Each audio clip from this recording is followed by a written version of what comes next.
আসন্ন চৌঠা মেয়েকে সামনে রেখে ভবানীপুরে এক বিতর্কিত রাজনৈতিক শপথ ঘিরে উত্তেজনা ছড়িয়েছে রাজ্য রাজনীতিতে।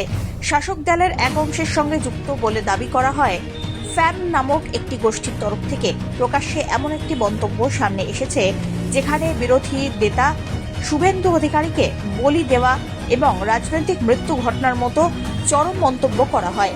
আর এই মন্তব্য ঘিরে রাজনৈতিক মহলে সৃষ্টি হয়েছে তীব্র প্রতিক্রিয়া। বিতর্কিত পোস্টে দাবি করা হয়েছে, ভবানীপুরের মাটিতে গদ্দার এসে পবিত্র মা কালীর ভূমিকে অপবিত্র করেছে, তাই চৌঠা মেয়ে তার বিরুদ্ধে প্রতীকী বলির শপথ নেওয়া হবে। পোস্টে আরো বলা হয়েছে, এই রাজনৈতিক মৃত্যুর মাধ্যমে সমাজের এবং রাজ্যের সত্যিকরণ হবে। সোশ্যাল মিডিয়ায় ফ্যাম ফর টিএমসি এই হ্যাশট্যাগ ব্যবহার করে বার্তা দ্রুত ছড়িয়ে পড়ে। এই মন্তব্য প্রকাশ্যে আসার পরে রাজনৈতিক শিবিরগুলিতে শুরু হয়েছে চাপানোতর।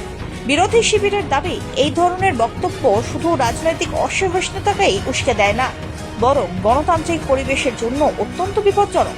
তাদের মতে, একজন নির্বাচিত জনপ্রতিনিধির বিরুদ্ধে এমন হুমকিমূলক ভাষার ব্যবহার করা আইনের শাসন আর রাজনৈতিক সৌজন্যের পরিপন্থী।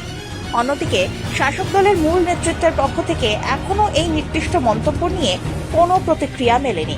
তবে দলীয় সূত্রের খবর, এই ধরনের বক্তব্য কোনোভাবেই সমর্থনযোগ্য নয়। এটি ব্যক্তিগত বা গোষ্ঠীগত মতামত হতে পারে। তৃণমূলের একাধিক নেতা আনুষ্ঠানিকভাবে জানান, দল কখনোই হিংসা বা উস্কানিমূলক রাজনীতিকে সমর্থন করে না। তবে বিশেষজ্ঞদের মতে, নির্বাচনের প্রাক্কালে রাজনৈতিক উত্তেজনা বাড়তে থাকলে এই ধরনের উগ্র ভাষা প্রকাশ্যই সামনে আসে, যা বাস্তবের থেকে প্রতীকী বা আবেগপ্রবণ হতে পারে। তবে এই ধরনের বক্তব্য জনমনে বিভাজন আর উত্তেজনা বাড়াতে পারে বলেই আশঙ্কা। আইন বিশেষজ্ঞদের মতে, যদি কোনো বক্তব্যে সরাসরি হুমকি এবং হিংসার ইঙ্গিত থাকে, তবে তা আইনের আওতায় আসতে পারে। প্রয়োজনীয় ব্যবস্থা নেওয়া সম্ভব। যদিও এখনো পর্যন্ত এই ঘটনায় কোনো আনুষ্ঠানিক অভিযোগ দায়ের হয়েছে কিনা তা জানা যায়নি। সব মিলে ভবানীপুর কেন্দ্রিক এই বিতর্ক নতুন করে রাজ্যের রাজনৈতিক আবহকে উত্তপ্ত করে তুলল। চৌঠা মেয়ের আগে পরিস্থিতি এখন কোন দিকে মোড় নেয়, সেটাই দেখার। ব্যুরো রিপোর্ট, আজ বাংলা।